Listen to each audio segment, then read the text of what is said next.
Hello प्यारे बच्चों, आप सभी का इस प्यारे से चैनल राजपूत मैथ क्लासेस में बेटा आपका स्वागत है। तो बेटे आज की क्लास में हम लोग कक्षा 12 की जो आपकी डॉक्टर हरस्वरूप शर्मा प्रकाशन की जो गणित की किताब है, इस किताब में आपको जो अध्याय 5 दे रखे हैं यानी सातत्य और अवकलनीयता, इस अध्याय 5 के अंतर्गत आपको जो प्रश्नावली 5D दे रखे हैं, तो बेटे इस प्रश्नावली 5D के प्रश्नों का हल आप तभी समझ पाएंगे जब आप प्रश्नावली 5D के, या मैं कह सकता हूं प्रश्नावली 5D से संबंधित कुछ फार्मूले हम आपको लिखवा दें। तो आज की क्लास में इसी फार्मूले पर ही हम लोग चर्चा करने वाले हैं और कुछ बेसिक बातें मैं आपको आज की क्लास में बताऊंगा। अगर हम बात करते हैं, अगर आप सारे फार्मूले और बेसिक बातें अगर आप समझ लेते हैं तो मेरा ऐसा मानना है कि आप प्रश्नावली 5D में जितने भी क्वेश्चन होंगे आप एक एक प्रश्न का हल आप स्वयं कर पाएंगे। बाकी मैं तो आपको करवाऊंगा ही, क्योंकि मैंने आपसे वादा किया है जब भी हम कोई चैप्टर नया पढ़ाएंगे तो उससे संबंधित कुछ बेसिक पॉइंट जो बताने वाले होते हैं वो जरूर बताएंगे। ये मेरा आपसे वादा है और मैं इस वादे को पूरा भी कर रहा हूं। तो आज की क्लास में प्रश्नावली 5D में जो भी फार्मूले आपको लगाना होगा या लगने होंगे, उन फार्मूलों के बारे में आज कंप्लीट बातें हम आपको बता देंगे। तो इन बातों को अगर आपको जानना है तो वीडियो में अंत तक बने रहिएगा। अगर चैनल को सब्सक्राइब नहीं किया है तो तुरंत करिए और वीडियो में अंत तक जरूर बने रहिएगा। आज की वीडियो बहुत ही अहम रोल अपना देगी। इस वीडियो में बताए गए जो भी कॉन्सेप्ट हैं, जो भी बातें हैं, उन्हें आप समझें। वैसे तो आज की वीडियो में हम सारे सूत्रों के बारे में समझेंगे और कुछ बेसिक पॉइंट के बारे में समझेंगे। तो बेटे आपको जैसा कि पता है प्रश्नावली 5D जो है आपको जो दे रखे हैं ये आपका अवकलन से संबंधित है। तो अवकलन अगर हम करें यानी कि किसी भी फलन का अगर हम डिफरेंशिएशन यानी अवकलन अगर हम डायरेक्ट करें तब भी कर सकते हैं, लेकिन कभी कभी बेटा क्या होता है, अगर कोई फलन आपको दे रखा है और उसका अगर आप अवकलन डायरेक्ट करते हैं तो वो फलन का जब अवकलन कर रहे होते हैं तो हल करने में काफ़ी परेशानियों का हमें सामना करना पड़ता है, यानी सवाल बहुत ही कठिन हो जाता है। इस कठिन को सरल बनाने के लिए आपको बेटा कुछ फार्मूले आपको मेरे हिसाब से याद कर लेना चाहिए। ये बहुत ही हेल्पफुल होंगे प्रश्नों को हल करने में।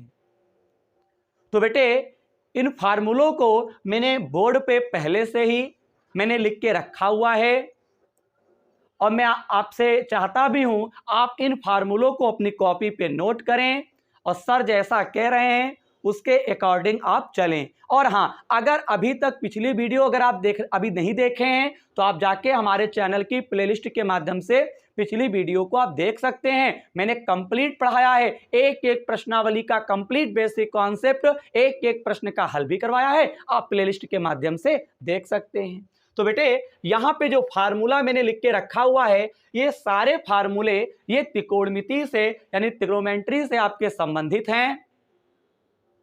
क्योंकि कक्षा 11 बच्चा जब पढ़ाई करता है तो उसे बहुत ही ज़्यादा ध्यान से पढ़ाई नहीं करता है, खेल कूद में अपना बहुत समय लगा देता है, पढ़ाई की ओर बहुत ही कम ध्यान देता है। तो कक्षा 11 के ये सारे त्रिकोणमिति के सूत्र हैं। पहले एक बार इनको जरा देखो, क्या आपको कुछ याद आ रहा है?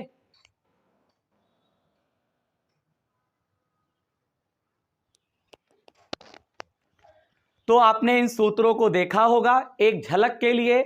मैं उम्मीद करूंगा कुछ सूत्र आपके पढ़े हुए हैं, आपको याद आ रहा होगा, क्योंकि आप कक्षा 11 पढ़ के आए हो। कक्षा 11 में एक चैप्टर है त्रिकोणमिति, ट्रिग्नोमेट्री के नाम से हम लोग जानते हैं, आपने पढ़ा होगा। ट्रिग्नोमेट्री आपने चैप्टर जरूर पढ़ा होगा, सर पढ़ाते हैं, आपके सर ने भी पढ़ाया होगा, मैं भी पढ़ाता हूं।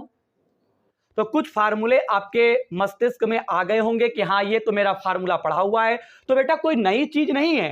कक्षा 11 के अगर आप त्रिकोणमिति के सूत्र अगर आप याद कर लेते हैं तो जब भी हम अवकलन करेंगे तो इन सूत्रों की आवश्यकता पड़ने वाली है। कभी होता है हमको फलन दिया होगा, सबसे पहले उस फलन को क्या करेंगे, इन त्रिकोणमिति सूत्रों की सहायता से पहले उसे व्यवस्थित करेंगे, पहले छोटा करेंगे फलन को, उसके बाद अवकलन बहुत ही कम समय में हो जाएगा। तो इन सूत्रों को अब हम लोग जान लेते हैं कि कौन कौन से सर सूत्र यहां पे लिखवाए हैं। और बेटा इन सूत्रों की जो भी इनका यूज होगा वो समाकलन में भी होगा। मैं आपको याद दिला दूं, जब सेकंड बुक में पढ़ाऊंगा उसमें भी इन सूत्रों का अहम रोल होगा। तो चलिए अब सूत्र पढ़ लेते हैं कौन कौन से सूत्र हैं। तो ध्यान दीजिएगा, sine square theta plus cos square theta बराबर आपका क्या होता है, 1 होता है। बताइए, यही तो होता है। हाँ, आपने सही सुना, sine square theta plus cos square theta बराबर 1 होता है। 1 प्लस टेन स्क्वायर थीटा बराबर सेक स्क्वायर थीटा होता है। 1 प्लस काट स्क्वायर थीटा बराबर कॉसेक स्क्वायर थीटा होता है।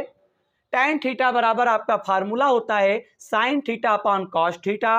कॉट थीटा बराबर cos theta by sine theta होता है। काश 2 थीटा के 4 फार्मूले होते हैं बाबूजी। काश 2 थीटा बराबर होता है 2 कास स्क्वायर थीटा माइनस का 1। काश 2 थीटा का दूसरा जो फार्मूला है 1 माइनस 2 साइन स्क्वायर थीटा होता है। काश 2 थीटा का फार्मूला और होता है तीसरा number cos square theta minus sine square theta. Cos 2 theta का फार्मूला होता है 1 minus tan square theta by 1 plus tan square theta. मैंने यहाँ पे त्रिकोणमिति के जितने भी फलन लिए हैं उनका कोण मैंने थीटा के रूप में लिया है। जैसे sign square theta cos square theta बराबर 1। हो सकता कोण चेंज हो सकता है एक्स एक्स हो सकता है, वाई वाई हो सकता है। तो आप चिंता करने वाली कोई बात नहीं है। आप थीटा के पदों में याद करेंगे, अगर एक्स के पदों में हमको अप्लाई करना पड़ेगा फलन में तो हम एक्स के पदों में अप्लाई कर देंगे। बस ये है कि कोण के स्थान पे एक्स हो जाएगा और कहीं कहीं पे एक्स यानी कहीं कहीं पे हमें थीटा के रूप में लिखना होगा तो थीटा के रूप में लिखे। क्या दिक्कत है भैया, कोड चेंज हो सकता है, यहाँ थीटा है यहाँ एक्स मान लो, यहाँ कुछ भी मान लो, लेकिन फलन नहीं चेंज होगा, ये याद रखिएगा। तो ये 9 फार्मूले थे, आप कॉपी पे नोट करेंगे। मैं जैसे जैसे आपको पढ़ा रहा हूं वैसे वैसे पढ़ना है। एक टीचर का जो मेहनत होता है वो अपने बच्चों को पढ़ाने में लगाता है। जैसे जैसे टीचर पढ़ाता जाता है बच्चा वैसे वैसे पढ़ता जाता है और बच्चे को भी बेटा वैसे वैसे पढ़ना चाहिए। अब बेटा अगर यहाँ पे फार्मूले की बात करते हैं, अभी तक काश 2 थीटा का 2 का स्क्वायर थीटा माइनस 1 होता है, लेकिन अगर कोई टीचर केवल काश थीटा का पूछेगा या मान लो हमको यूज करना है तो 2 काश स्क्वायर थीटा बटे 2 माइनस का 1 होता है। और यहाँ पे काश थीटा का सूत्र एक और होता है 1 माइनस 2 साइन स्क्वायर थीटा बटे 2। अगर यहाँ पे 2 नहीं है तो बटे में 2 होता है, अगर यहाँ पे 2 है तो बटे में 2 नहीं होता है। काश थीटा बराबर 2 का स्क्वायर थीटा बटे 2 माइनस 1। काश थीटा बराबर बेटा 1 माइनस 2 साइन स्क्वायर थीटा बटे 2। काश थीटा बराबर काश स्क्वायर थीटा बटे 2 माइनस साइन स्क्वायर थीटा बटे 2। काश थीटा बराबर 1 माइनस टेन स्क्वायर थीटा बटे 2 बटे 1 प्लस टेन स्क्वायर थीटा बटे 2।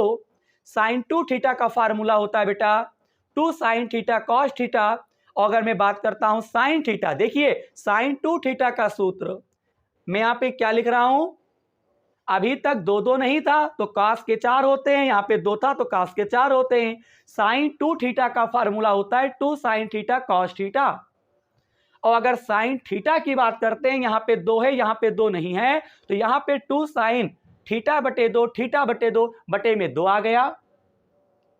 साइन 2 थीटा का एक फार्मूला और होता है 2 tan theta upon 1 plus tan square theta. Sine 2 theta और टेन 2 थीटा में बस केवल इतना फर्क है, साइन में प्लस होता है टेन में माइनस होता है। साइन 2 थीटा का formula 2 tan theta upon 1 plus tan square theta.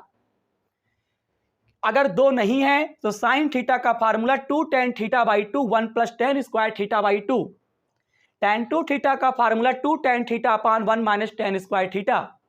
अगर बात करते हैं tan a प्लस बी, बेटा ये पढ़ रखे हो tan a प्लस बी का formula tan a plus tan b बटे 1 minus tan a into tan b। बोलिए tan a प्लस बी का formula tan a plus tan b बटे 1 minus tan a into tan b। tan a minus B का formula होता है बाबूजी tan a minus tan b बटे 1 plus tan a into tan b। अगर plus पूछेगा तो प्लस रहेगा, ऊपर नीचे माइनस रहेगा, अगर यहां माइनस होगा तो ऊपर माइनस नीचे प्लस होगा। क्या दिक्कत है? मुझे तो नहीं लग रही दिक्कत। क्या आपको दिक्कत लग रही है? नहीं, संघर्ष करिए। साइन 3 थीटा का फार्मूला होता है 3 sine theta minus 4 sine cube theta. Cos 3 theta का फार्मूला 4 कॉस क्यूब थीटा या 4 cos cube theta minus 3 cos theta. tan 3 theta का formula 3 tan theta minus tan cube theta upon 1 minus 3 tan square theta. बेटे ये सूत्र आप देख चुके हो, आपको पढ़ाया गया होगा कक्षा 11 में। बिना कक्षा 11 पढ़े आप इंटर में आ नहीं सकते, यानी कक्षा 12 में आ नहीं सकते हैं। 11 में पढ़ाया गया कि नहीं पढ़ाया गया बताइए? पढ़ाया गया ना? Very good. अब देखो साइन इनवर्स, बेटा इस -1 को कहते हैं इनवर्स, ज्यादा नहीं में इनवर्स है। ये प्रतिलोम त्रिकोणमिति से संबंधित यहां पे 2 फार्मूले लिख दिए हैं। अगर साइन इनवर्स, इसे इनवर्स बोलते हैं, अगर साइन इनवर्स है और साइन थीटा है तो इनवर्स और साइन हट जाएगा, केवल थीटा बच जाएगा। बेटे कभी भी त्रिकोणमितीय फलन हो दो, एक के ऊपर इनवर्स हो एक के ऊपर इनवर्स ना हो, तो इनवर्स जिसके ऊपर लगा है और जिसके ऊपर इनवर्स नहीं है वो दोनों हट जाते हैं। जैसा कि यहां पे हटा हुआ है साइन इनवर्स साइन, ये दोनों गए हट तो केवल थीटा लिख देंगे। tan इनवर्स tan दोनों हट जाएंगे तो केवल क्या बचेगा? थीटा हो जाएगा। याद कर लीजिएगा प्रश्नावली 5D, इन सभी सूत्रों की सहायता से पूरा हम खत्म कर दूंगा। a प्लस बी का होल ऑफ स्क्वायर फार्मूला कक्षा 6-7 में पढ़ाया जाता है। a square plus b square plus 2ab, a minus B का whole of square a square plus b square minus 2ab। a square minus b square का formula होता है बेटा जी a plus b a minus b. Total अगर हम गिने 1 2 3 4 5 6 7 8 9 10 11 12 13 14 15 16 17 18, अगर हम बात करते हैं 18 यहां तक हो गया, नंबरिंग 18 तक यहां पे हो गया। अगर मैं बात करता हूं यहां पे 19, ये आपका हो गया 20, ये आपका हो गया, टोटल देखा जाए 21, ये आपका हो जाएगा यहाँ पे 22, 21 के बाद बेटा 22 कर दीजिए, यहाँ पे बेटा आपका 23 हो जाएगा, यहाँ पे बेटा 24, यहाँ पे बेटा लिख लो 25, बताइए यहाँ पे क्या हो जाएगा 26, और बेटे ये हो गया 27, और मैं कहूं तो यहाँ पे 28। बताइए 1 to 18, 18 to 28, बताइए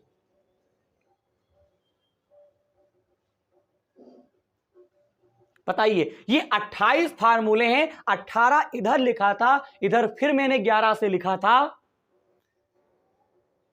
फिर मैंने यहां पे सही कर दिया 19 से 28, यानी टोटल आपके 28 फार्मूले हैं।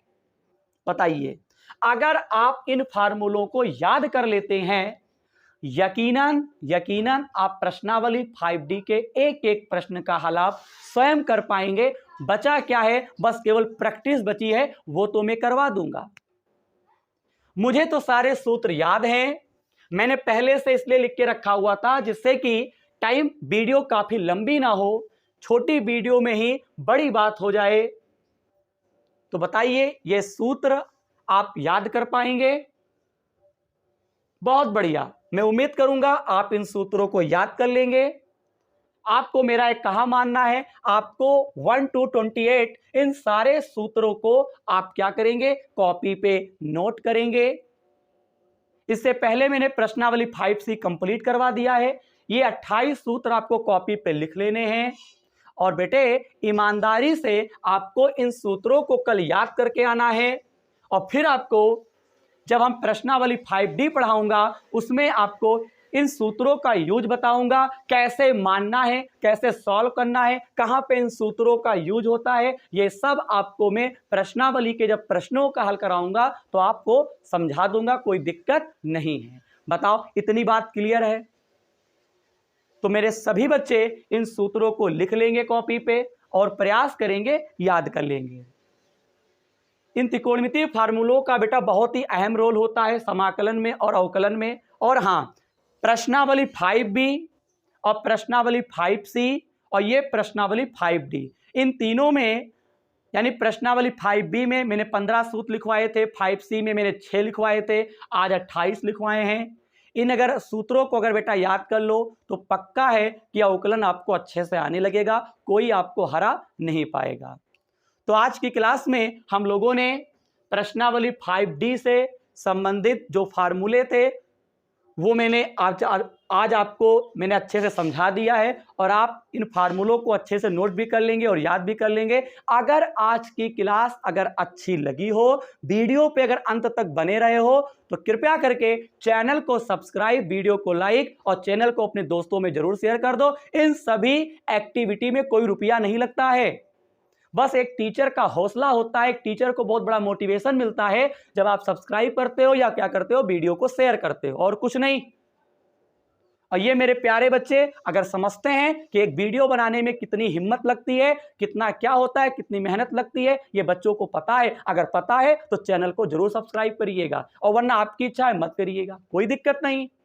बस हाँ, मैं जो बातें बताऊं उसे जरूर नोट करिएगा, वीडियो को कंप्लीट देखा करो।